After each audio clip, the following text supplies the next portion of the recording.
Hey guys, Brandon Woolham hanging out here at the CCM Cafe with the rockers known as Disciple. What's up, guys? Hello, hello. Season's greetings. Thanks for having us. Yeah. So the new album has been out there now for a little bit.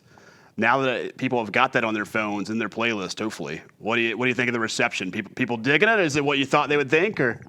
Yeah, we've put out a lot of albums over many years. I won't say how long we've been together, but a long time, and 6 long years.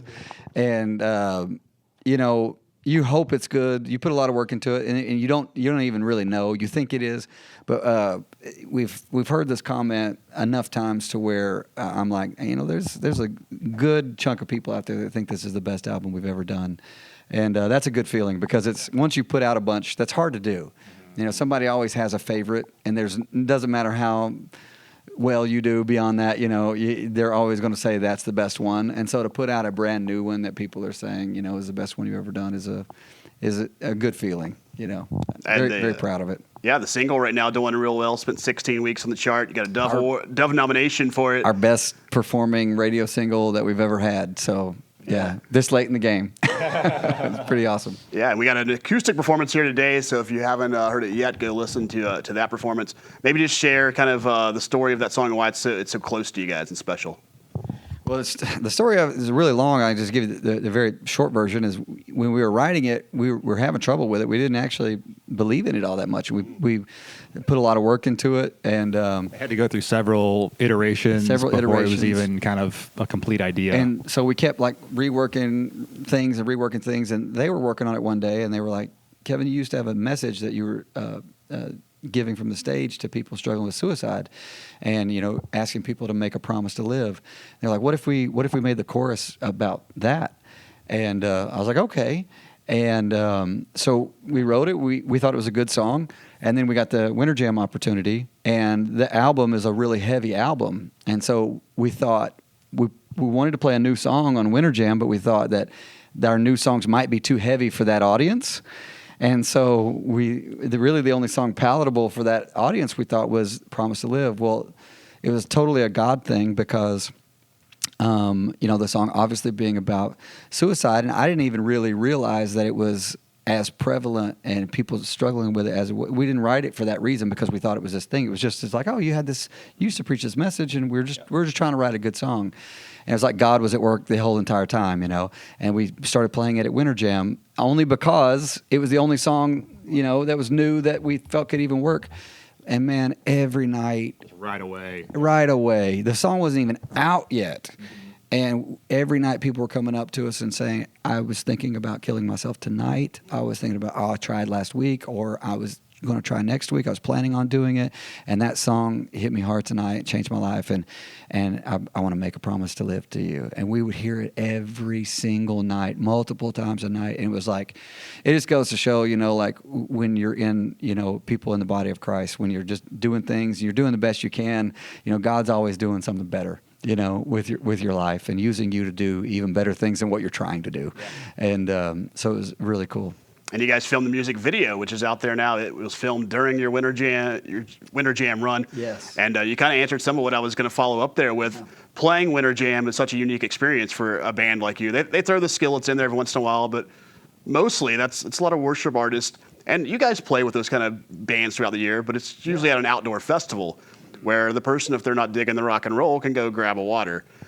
Winter Jam is inside, indoors. Even if they go out in the concourse, they're going to hear Disciple. They're going to hear us in the parking lot. Yeah. Yeah, we tried to just go in and just be ourselves. I think we had some people encourage us with that kind of idea, and we thought really hard about kind of the set list, and we came out swinging, with some heavy stuff. And you would just see the kind of shocked looks on people's faces because people don't know the lineup beforehand as far as the sequencing. Yeah. And so all of a sudden it's just like Disciple, and then we start playing some pretty heavy stuff, and it was fun. We were pretty well received too. Like there would be people come up to the signing line afterwards and be like, I don't really like rock music, but I really enjoyed you guys. Like I really enjoyed your show. So that was like the ultimate compliment too, was people who aren't a fan of our genre of music still being entertained by our show and being like, I really enjoyed your show. We also have a lot of people saying, "I'm so glad that there's new Christian rock bands." Oh yeah. We heard that a lot. We're like, oh, are you guys a new band? Yeah. We've been a band for 6 long years.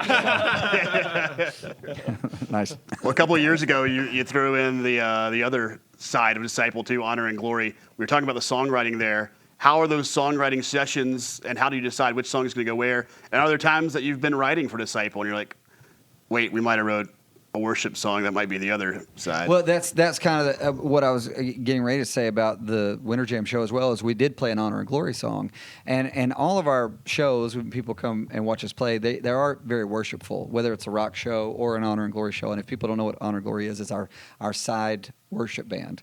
So we're in the band Disciple, but we also have a worship band called Honor and Glory that's just strictly rock worship. And anyway, so I think people were experiencing that, and saying, "Oh, this is actually rock and roll. It's a very worshipful, experience," and so it goes over really well, with that crowd. But yeah, we've been playing worship music our whole lives, and so we've Individually, and sometimes are writing worship songs, and then sometimes fall in love with someone else's worship song, and then we want to play it, do our own spin on it, Well, and one of the first ideas that we had whenever we conceptualized Honor and Glory, one of his first ideas was to take the bridge of one of our songs called Radical, that is this worship moment, and turn that into its own full song.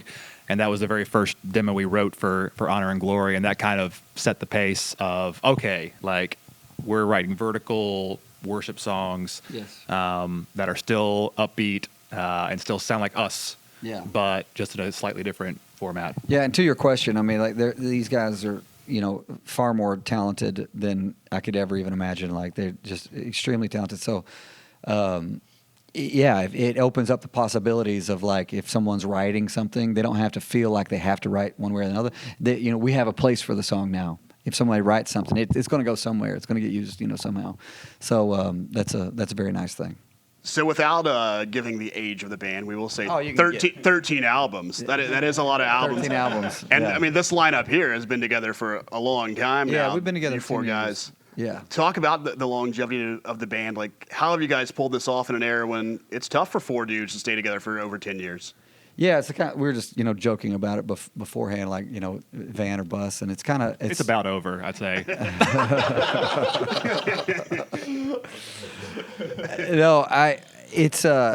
People ask me this all the time, and how much longer are you going to do this? And that if you believe this, they were asking me that when I was 18.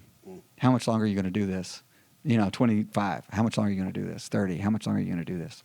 And the answer is that this is what I was born to do. So like, I just don't know. I don't have a mentality of like I'm gonna work and then stop and then do nothing and then relax. It's like I really feel like God has put us on this earth to do something, and this is the one thing I'm good at. The second good thing I'm good at is probably taking somebody's order at a drive-through window, and so I'm not ready to do that yet.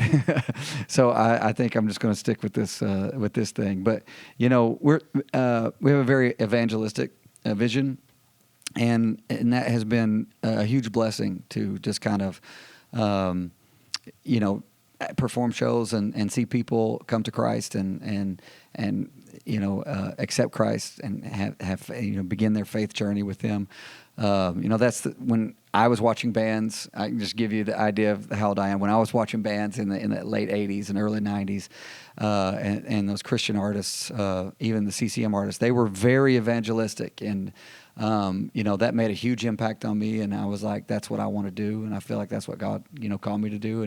And that vision it never changed. I just held on really tightly to it, and even though the industry's tries to change you, tries to do that, and it's not knocking on them because they're trying to buy a new couch and things like that, and which is nothing wrong with that. But I just held on tightly to that vision and just really wanted to be a band that was about just winning people and not just winning people, but also having a message for people that already know Jesus. Because believe it or not, people who know Jesus make a lot of mistakes, and I'm one of them. People who know Jesus, get into addiction or have suicidal thoughts still, and struggles still. And so we say this all the time to each other. We want to have a song for everybody, no matter where you are in your stage of life. If somebody that has no faith whatsoever, we want to have a song for you. Somebody just starting in their faith, somebody struggling, somebody at the end of their journey. We want to have a song for everybody. So these last few album cycles have lasted maybe 3 to 4 years. Are we going to have to wait that long again for New Disciple, or you already have a batch of songs ready to go since you're traveling with your producer? We're definitely trying to shorten that album cycle, and It's because we're all married with kids. it does get tricky. It does get tricky the older you get, but we definitely are ambitious, and I think with our workflow now, we definitely want to keep the train rolling. So We've got deluxe songs coming out. that's true. We're currently working on new songs that will be part of a deluxe release this year. Something really cool we've been doing is like the songs that don't make the album, we kind of go back and finish them, and at least the ones that we think are really good. And that's what we're doing this year. And instead of just waiting until they're all done, we're going to release them one at a time. And so that way, people who like our band, can have something to look forward to all year long. A new song every month or couple months, every 2 or 3 months, a new song coming out. Love it. Yeah. So I grew up in a very Southern Baptist home, grew up loving rock and roll music, snuck around listening to rock and roll. My parents, grandparents find out, tell me I can't listen to rock and roll. So I go to eBay, type Christian rock in, just buy the first CD. I don't know what the band was, but I got a Christian rock album mailed to my house. They still say, no, there's no Christian and rock together. And I'm sure you guys No still such thing. experience that on the road in your comments. Yeah. I experience it in comments on CCM Magazine when we post certain bands. How do you deal with that when you go out and have these kind of people that tell you that there isn't Christian rock? Yeah. I love them, first of all, because I have had the same experience, and I had great parents and amazing grandparents who were absolutely against Christian rock and roll. And it wasn't because Christian rock and roll was evil. It was because they were good parents, and I actually appreciated the fact that if they didn't understand it, they didn't understand if it was good or not, that they were like cautious about it. I actually appreciate that. So when somebody's coming at me like that, I appreciate them. I mean, that means that they're not just going to just let anything happen or let their kid be exposed to just anything. They actually are cautious. For my mom, what it was, we went to a Petra concert, and there was a speaker, Josh McDowell, speaking that night and gave his testimony, and we saw like 400 kids go down to the front and give their life to Jesus. And she just leaned over to me. She says, I get it now. Because most of those kids at that concert would have never stepped in the door of a church, and they were reaching people that the church couldn't reach, and it's a very beautiful thing. And so, one of the things that I lovingly tell people who are against it is like, if I'm playing Amazing Grace on that guitar right there, and it's good and it's awesome and it's holy, nothing changes about it when I actually just plug that into an electric amplifier and turn on the distortion. It's still the same song with the same words. The only thing that changed was electricity. That's it. And no one thinks that electricity is evil. We use it for the lights and microwaves and everything. But when we use it for a guitar, now it's evil. It actually doesn't make sense if you just stop and think about it for a second. And so that's how I talk to people about it. But I'm not combative about it. I actually appreciate their cautious attitude or whatever. I don't really fight with anybody about it. And if anybody walks away still thinking that, I'm like, it's good. And it's the fine. thing we always say too is we're not for everybody also. So Yeah, it's we don't- like if someone doesn't like us, that's totally fine. That's on purpose. Yeah. Yeah. Yeah, we want to be appreciated by people that love rock and love heavy music like we do. We've had plenty of opportunities and plenty of nudgings to do things differently. To not say Jesus so boldly or not use phrases like Prince of Peace that might be a little cheesy. We've had people say those exact things in the industry to us, to try to make us more successful or whatever. Or let's tone these songs down and let's put out an album with half, slow songs or whatever, or slower songs, whatever. And they've been trying to do that to us, for a long time. But, like you said, we're not for everybody, and it's on purpose. We're trying to reach, a certain group of people, and that we feel called to. Yeah. So kind of relating to this room, the CCM Cafe, used to be down the hallway. It had a wood background, and a couple years ago we moved it here. I don't think I've ever even said why we did that. It's a funny story that you're here and we're talking about this because Josiah was actually he was involved in the last one we did down the hall. For reals. For real. So after Josiah was in here with a different artist, the next day I came into the office and we had noise complaints filed on us from people in the building. Congratulations. So it was my background vocals were just He is the loudest piercing human I know. 3 floors up and 3 floors down. Yeah. So interesting enough, it came from a lawyer that is close to our office here. Ah, nice. And we went and talked to him, and Whose name is? No, I'm kidding. I don't even know the guy's name, but we did see him the day when you guys got off the elevator. That was him, yeah. Yeah.